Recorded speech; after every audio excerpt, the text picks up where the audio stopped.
یہ عجیب و غریب سوال ہے بھائی. کیا شوہر کے سامنے ڈانس کر سکتے ہیں؟ ناہید خان انڈیا سے: میرے شوہر سے میری بہت لڑائی ہو، وہ بھی مجھے برا بھلا بولے اور میں بھی بہت کچھ بول دیتا ہوں. کیا میری بد کلامی کی معافی ہو جائے گی؟ یہ تو شوہر سے پوچھیں، وہ بتائے گا آپ کو. معافی مانگ لیا کریں، شوہر کے سامنے زبان نہ چلائے کریں. شوہر کو بھی چاہیے اپنے اخلاق اچھے رکھے، لیکن ماتحت پہ ذمہ داری زیادہ ہوتی ہے. شوہر ہونے کے ساتھ ساتھ گھر کا سربراہ بھی ہے، تو اگر کبھی اونچ نیچ ہو جائے تو اپنی آواز کو پس کر لیں، تھوڑا برداشت کر لیں. اس سے شوہر کے دل میں محبت ہی پیدا ہوگی. تو میں نہیں کہہ رہا کہ شوہر اونچی آواز سے چیخ چیخ کے بات کرتا ہے کوئی اچھا کام کرتا ہے، لیکن گھر کو چلانے میں، گھر کے اندر چونکہ اس کی حیثیت سربراہ کی ہے، تو اس لیے آپ دیکھیں نا، جب دفتروں میں باس جب ڈانٹتا ہے نا تو امپلائیز آگے سے جواب نہیں دیتے، ان کو پتا ہے یہ نکال دے گا جاب سے ہمیں. تو شوہر گھر میں نہیں کہہ رہا کہ وہ اس باس کی طرح جو کمپنی میں باس ہوتا ہے، لیکن بہرحال ایک درجہ اللہ نے اس کا بلند تو کیا ہے نا، تو اللہ کی خاطر اس کی اونچ نیچ کو برداشت کر لینا چاہیے. اور میں نے دیکھا ہے جو خواتین شوہر کے غصے کو برداشت کر لیں، تھوڑی دیر کی ٹینشن ہوتی ہے لیکن اس سے بہت سارے فائدے حاصل ہوتے ہیں، گھر ٹوٹنے سے بچتے ہیں، بہت سارے بینیفٹس، بہت سارے فائدے شوہر سے ان کو مل جاتے ہیں. شوہر کو شریعت نے یہی حکم دیا ہے کہ تم میں سب سے اچھا وہ ہے جو جس کے اخلاق اپنی زوجہ کے ساتھ اچھے ہیں، لیکن عورت کو شریعت نے یہ حکم دیا ہے کہ اگر شوہر کی طرف سے اونچ نیچ ہو جائے تو عورت کو چاہیے وہ حتی الامکان برداشت کرے. ہاں، ہر برداشت کی ایک لمٹ ہوتی ہے، لیکن بہرحال جتنا برداشت کر سکتی ہیں برداشت کریں، اس سے گھر جنت بنے گا. دونوں ہی لڑنا شروع کر دیں تو پھر تو گھر ٹوٹتے ہیں ایسی صورت میں. قاسم محمد فیصل آباد سے: دیکھو اس کی مثال ایسے ہے کہ آگ میں آپ پیٹرول ڈال دیں تو وہ تو بھڑک جائے گی نا.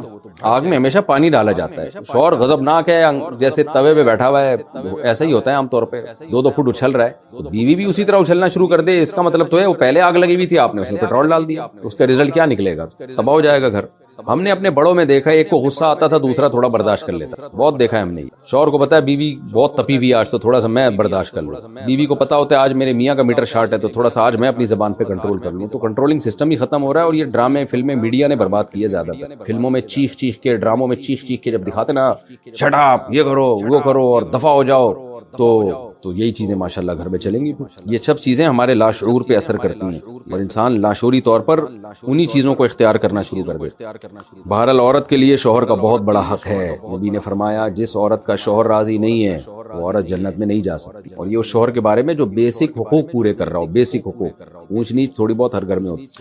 اچھا بھائی، روزیہ بی میانمار سے یعنی برما سے انہوں نے سوال پوچھا ہے: کیا لڑکیاں اپنے بالوں کو مشین سے سیدھا کر سکتی ہیں؟ جی بالکل سیدھا کر سکتی ہیں، کوئی حرج نہیں ہے اس میں. جن کے سیدھے بال ہیں وہ مشین سے ٹیڑھا بھی کر سکتی ہیں. عجیب فیشن ہے، جن کے خواتین کے سیدھے بال ہوتے ہیں وہ مشین کے ذریعے ان کو گھنگریالے بنا رہی ہوتی ہیں، جن کے گھنگریالے ہوتے ہیں وہ سیدھا کر رہی ہوتی ہیں ان بالوں کو. خیر جیسے اچھا لگے.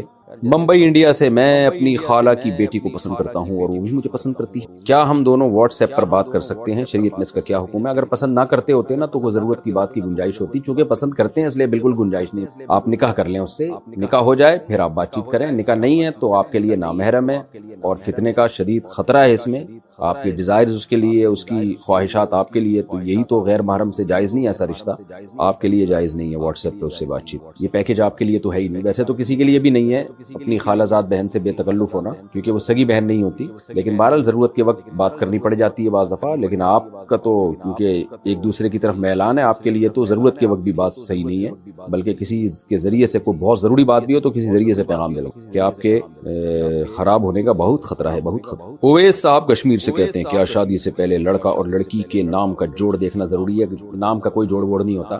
بعض دفعہ چنگیز خان کی بیٹی کی شادی ہو رہی ہوتی ہے بزدل خان کے بیٹے سے، اور شوہر کا نام چنگیز خان ہوتا ہے، بیوی کا نام اچھا وہ ہوتا چنگیز خان ہے، اور پرسنالٹی اس کی ایسی ہوتی ہے کہ گیرڑوں والی پرسنالٹی ہو سکتی ہے اس کی. تو نام سے کو زیادہ وہ لفٹ نہ کرایا کریں. اور یہ جو ناموں کے جوڑ نکال کے دیکھ رہے ہوتے ہیں یہ شادی اس کی میچنگ کی ہے، یہ سب بیکار باتیں ہیں، توہم پرستی ہے جس سے نبی صلی اللہ علیہ وسلم نے روکا ہے. مجھے یاد ہے پرانے دور میں ایک دفعہ میں کہیں کسی کے پاس بیٹھا ہوا تھا، وہ جعلی پیر تھا، مجھے نہیں پتا تھا. تو ایک شخص آیا کہ جی میری بیٹی سسرال میں بہت پریشان ہے، تو بہت ظلم کر رہا ہے میرا داماد. تو اس جعلی پیر نے کہا کہ تمہیں میں نے بتایا تھا کہ دونوں کے پتھر ملتے نہیں ہیں، اس کے پتھر الگ ہے، اس کا پتھر الگ ہے، پتہ نہیں کیا نکالا ہوا تھا. تو میں نے تو پہلے ہی کہہ دیا تھا یہ جوڑ کی شادی نہیں ہے. تو یہ پھینکو ہوتے ہیں. بہت سے گھروں میں لڑائیاں ہوتی ہیں، بہت سے گھروں میں نہیں ہوتی، اس کا پتھر سے کوئی تعلق نہیں ہے۔ تو وہ آدمی ایسا عقیدت میں پاگل ہوا جا رہا تھا نا اس پیر کے کہ یار پیر صاحب نے تو بتایا تھا کہ پتھر دونوں کے میچ، پیر صاحب پھینکو تھا ایک نمبر کا، اور اپنی بیوی کمبخت کی لڑکے گئی ہوئی تھی۔ تو ایسے لوگوں کی نا اکثر یہی ہوتا ہے، اپنی بیویاں لڑکے گئی ہوئی ہوتی ہیں۔ تو یہ جہالت کی چیزیں ہیں جس کو اسلام نے ختم کیا ہے، تبھی تو ہمیں بتایا گیا کہ جو کاہن کے پاس آئے، نجومی کے پاس آئے، جو اس طرح کی باتیں کرتے ہیں ستاروں اتاروں کی، تو اس نے اللہ اور اس کے رسول صلی اللہ علیہ وسلم کا انکار کیا، قرآن کا انکار کیا۔ حدیث کا مفہوم پیش کر رہا ہوں اپنے الفاظ میں، کیونکہ قرآن کہتا ہے غیب کا علم اللہ کے سوا کسی کو نہیں ہے۔ تو پتھروں سے کچھ نہیں پتہ چلتا، نہ ناموں سے پتہ چلتا ہے کہ یہ جوڑ ہے یا بے جوڑ ہے، عادتوں سے پتہ چلتا ہے، خاندان سے پتہ چلتا ہے۔ لہذا عادت کو، خاندان کو، فیملی کو، ان چیزوں کو فوکس کرنا چاہیے کہ خاندانی لوگ ہیں یا نہیں ہیں۔ خاندانی کی غیر خاندانی میں شادی ہو جائے تو بھی عذاب ہے، غیر خاندانی کی غیر خاندانی میں ہو جائے پھر چل جاتا ہے، دونوں ایک ہی جیسے ہوتے ہیں، دونوں ایک نمبر کے بدتمیز ہوتے ہیں تو گاڑی چل جاتی ہے۔ مسئلہ یہ بھی ہوتا ہے ایک اچھے خاندان کا اور ایک جو ہے وہ عجیب سے لوگ ہوں تو پھر مسائل کھڑے ہوتے ہیں، وہ ایڈجسٹمنٹ ہی نہیں ہوتی۔ اچھا میرے بھائی، یہ عجیب و غریب سوال ہے بھائی، کیا شوہر کے سامنے ڈانس کر سکتے ہیں؟ دیکھو میاں بیوی کا آپس میں کوئی پردہ نہیں ہے، ایک دوسرے سے جس طرح سے چاہیں لطف اندوز ہو سکتے ہیں۔ شریعت نے کچھ پابندیاں لگائی ہیں میاں بیوی پہ، وہ بہت دفعہ میں بتا چکا ہوں، وہ شریعت سے ثابت ہیں اور وہ اجماعی مسائل ہیں، ان کو دوبارہ تذکرہ کرنے کی ضرورت نہیں ہے۔ تو جب میاں بیوی ایک دوسرے سے ہر طرح سے لطف اندوز ہو سکتے ہیں تو میاں بیوی کا معاملہ ہے، جو چاہیں کریں بھائی۔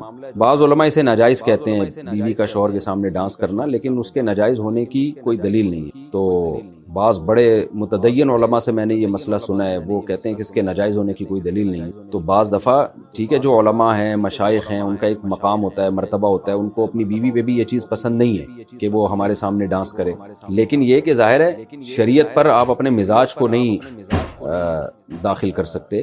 ایک حیا ہونا ایک الگ چیز ہے، میاں بیوی کے مزاج میں حیا غالب ہو تو حیا تو جتنی زیادہ ہو شریعت اس کو پروموٹ کرتی ہے، لیکن شریعت نے ہمیں یہ بھی بتایا ہے کہ میاں بیوی کا ایک دوسرے سے پردہ نہیں ہے، وہ ایک دوسرے سے کسی بھی طرح سے جائز حدود کے اندر لطف اندوز ہو سکتے ہیں۔ تو اس عمل کے ناجائز ہونے کی کوئی دلیل نہیں ہے۔ باقی کسی کی طبیعت میں حیا کا بہت زیادہ غلبہ ہو تو اچھی بات ہے، حیا جتنی زیادہ ہو اتنا اچھا ہے بھائی۔ حسان امیتھی، قضا نماز میں کتنی رکعتیں پڑھنی چاہیے؟ 5 قضا نمازیں پڑھنے کا صحیح طریقہ بتا دے بھائی۔ قضا نماز میں اتنی ہی پڑھنی چاہیے جتنی ادا نماز میں، البتہ سنت موقدہ چھوڑ دیں، صرف فرض پڑھیں اور وتر بھی پڑھیں کیونکہ وہ واجب ہیں، حدیث سے اس کا لازم ہونا ثابت ہے۔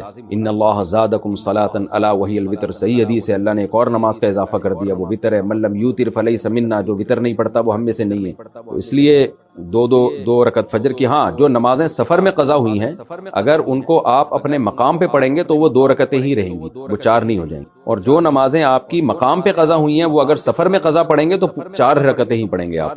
مرچی کا پودا لگانا کیسا ہے؟ اور شریعت میں کیکٹس کا پودا لگانے میں کوئی برائی تو نہیں؟ کیکٹس میں نے نیٹ پہ دیکھا تو کانٹوں دار ایک پودا ہے، تو کوئی برائی نہیں بھائی۔ ہاں کسی کو کانٹے چبونے کی نیت سے لگائیں تو ایک الگ بات ہے، پودا کوئی بھی لگایا جا سکتا ہے۔ باقی مرچی کا پودا لگانا اگر غلط ہے تو میرا تو کھانے کا ٹیسٹ ہی ختم کر دیا آپ نے۔ کھانے میں تو ہری مرچیں بہت کھاتا ہوں بھائی، جب دعوت میں جاتا ہوں لوگ میرے سامنے ہری مرچیں لا کے رکھ دیتے ہیں، اور سالن میں پکی ہوئی ہری مرچیں الگ سے میں تلاش کر رہا ہوں، ان میں زیادہ ٹیسٹ ہوتا ہے۔ تو اگر پودا لگانا ہی ناجائز ہو گیا تو ہماری آپ نے زندگی کی خوشیاں چھین لی میرے بھائی۔ جائز ہے، کوئی حرج نہیں۔ میرا خیال ہے آپ کا مقصد یہ ہے کہ شاید کھیتوں میں تو صحیح ہو، گھر کے اندر مرچی کا پودا لگائیں گے تو ایسا نہ ہو سب کو مرچیں لگ جائیں۔ پودا لگانے سے مرچیں نہیں لگتی، مرچ کھانے سے مرچیں لگتی۔ تو اگر کوئی میری طرح کچی مرچیں کھانا شروع کر دے اور اس کو عادت نہ ہو، میری طرح عادت نہ ہو، تو پھر اس کو مرچیں لگیں گی اور پھر وہ ٹینشن دے گا۔ مرچ کا پودا لگائیں، آرگینک چیزیں کھائیں، لیکن جس کو مرچوں کی عادت نہیں ہے اس کو اچانک ہری مرچ کچی نہ کھلا دیں آپ، تو اس سے پھر اس کو مرچیں لگیں گی اور پھر وہ دوسروں کو بھی مرچیں لگائے گا۔ اچھا میرے بھائی، نائٹس کمپنی میں جاب کرنا حلال ہے یا حرام؟ نائٹس یہ کیا ہے بھائی؟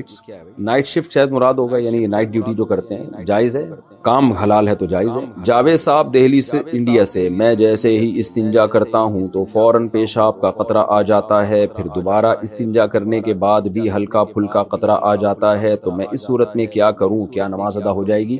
دیکھیں میرا ایک کلپ موجود ہے تفصیل سے، وہ آپ دیکھ لیں کہ جن کو بار بار پیشاب کا قطرہ آتا ہو وہ وضو کیسے کریں۔ نیٹ پہ لکھیں گے نا، یہ آ جائے گا، میرا نام لکھ کے سرچ کریں گے آ جائے گا، وہ کلپ آپ دوبارہ دیکھ محمد سہیل انڈیا سے، شیئر مارکیٹ میں پیسہ لگانا جائز ہے یا نہیں؟ جائز ہے، اس شرط کے ساتھ کہ جس کمپنی کے شیئر آپ خرید رہے ہیں وہ کمپنی جائز چیزوں کو خریدتی اور بیچتی ہو۔ جیسے شراب کی کمپنی ہے، اس کے شیئر خریدنا جائز نہیں، سودی بینکوں کی کمپنی کے شیئر خریدنا جائز نہیں ہے۔ تو اس طرح کی کوئی بھی کمپنی جن کا کام ہی حرام ہے ان کے شیئر خریدنا جائز نہیں، باقی ان کے جائز ہے۔ اچھا، اس میں ایک بات یہ بھی ہے، بعض کمپنیاں جب وجود میں آتی ہیں تو ان کے پاس ایسٹس نہیں ہوتے، صرف لوگوں کی رقمیں ابھی جمع ہوئی ہوتی ہیں، تو ایسی کمپنی کا اگر شیئر خریدا تو پھر اس فیس ویلیو پہ تو آپ بیچ سکتے ہیں، پروفٹ کے ساتھ نہیں بیچ سکتے، کیونکہ اس شیئر کے پیچھے، اس حصے کے پیچھے کوئی ایسٹ ہوتے نہیں ہیں، صرف رقم ہی ہوتی ہے۔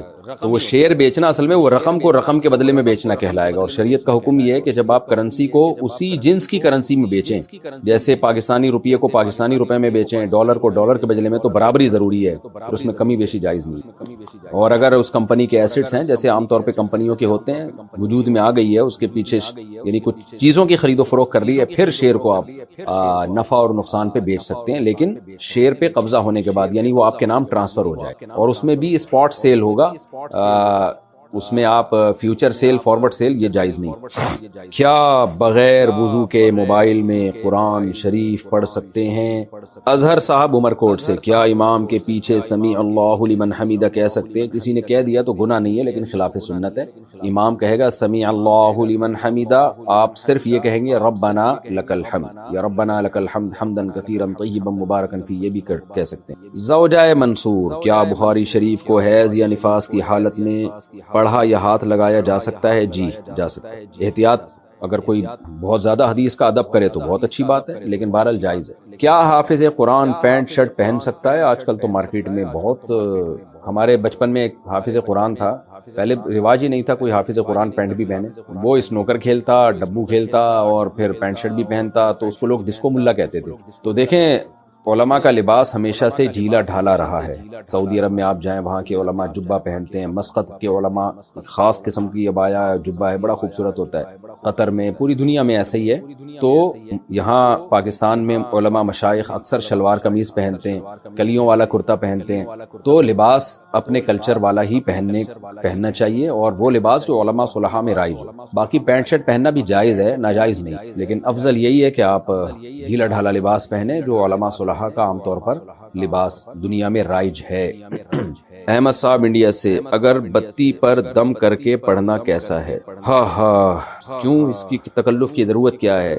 جب شریعت میں جو دم ثابت ہے، جو نبی سے صحیح حدیث سے ثابت ہے، اس کو کیوں چھوڑ رہے ہیں؟ نبی صلی اللہ علیہ وسلم رات کو سونے سے پہلے تینوں قل پڑھ کے ہاتھ پہ پھونک مار کے اپنی باڈی پہ دم کیا کرتے تھے، بس اتنا کافی ہے۔ ان چیزوں میں آپ جتنا آگے جائیں گے وہم کا دروازہ کھلتا چلا جائے۔ میں نے ایسے لوگ بھی دیکھے کہ وہ پہلے یوں دم کرتے ہیں، سورہ فلق سورہ ناس پڑھ کے یوں کیا، پھر وہ انگوٹھے تک اپنے ہاتھ پہنچا رہے ہوتے ہیں، پھر پشت پہ بھی جہاں ہاتھ نہیں جا رہا وہاں بھی، کہ ایسا نہ ہو یہ جگہ رہ گئی تو یہاں کوئی جن چڑیل بھوت نہ چمڑ جائے۔ پھر جب ان کو تسلی نہیں ہوتی تو پنکھے پہ پھونک مارتے ہیں تاکہ وہ دم کی ہوا سب جگہ پھیل جائے۔ تو لا تشددوا فیشدد اللہ علیکم، حدیث میں آتے اپنے اوپر مشکلات پیدا نہ کرو، تو آسانیاں پیدا کرو، جتنا شریعت نے بتا دیا دم بس اتنا کافی ہے۔ بعض لوگ عجیب طریقے سے چھو کر رہے ہوتے ہیں نمازوں کے بعد، اور دوسرے پہ بھی چھو مار رہے ہوتے ہیں۔ بعض خواتین ایسا کرتی ہیں، رات کو سونے سے پہلے یوں دم کیا، پھر شوہر پہ بھی پھونک ماری، پھر بچوں میں ایک پہ اٹھا کے پھونک ماری۔